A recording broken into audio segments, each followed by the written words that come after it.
قرآن پاک میں سورت کہف ہے. آپ نے اور میں نے اپنا یہ معمول بنانا ہے کہ جب بھی جمعہ آئے اس کی تلاوت کرنی ہے. احادیث میں یہ بات ملتی ہے کہ سورت کہف ایک جمعے سے لے کر دوسرے جمعے کے مابین جتنے دن ہیں ان کو نور اور روشنی سے بھر دیتی ہے. کس کے لیے؟ جو اس کی تلاوت کرتا ہے. قل اعوذ برب الناس اور قل اعوذ برب الفلق یہ بڑے مجرب ہیں.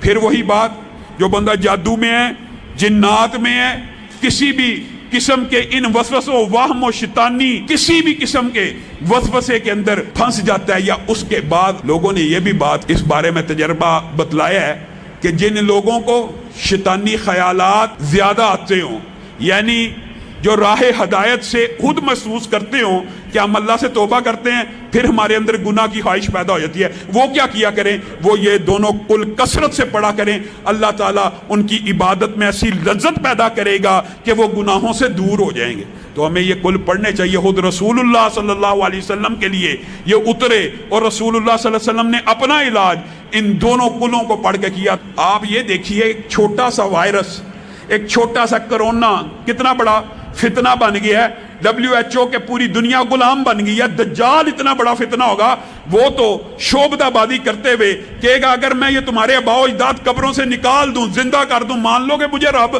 لوگ کہیں گے پھر تو واقعی رب ہوگا. اور وہ شعبدہ بازی سے اپنے ہرکاروں اور شیاطین کی مدد سے اپنے شیاطین کو ان کے والدین کی شکل دے کے قبروں سے زندہ کھڑا کر دے گا.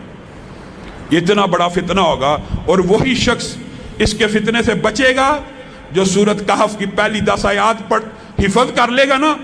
دجال آ بھی جائے اس کو صاف پتہ لگ جائے گا کہ یہ دجال ہے، یہ رب نہیں ہو سکتا. تو آپ سب اس کی یاد کی کرنے کی بھی کوشش کریں.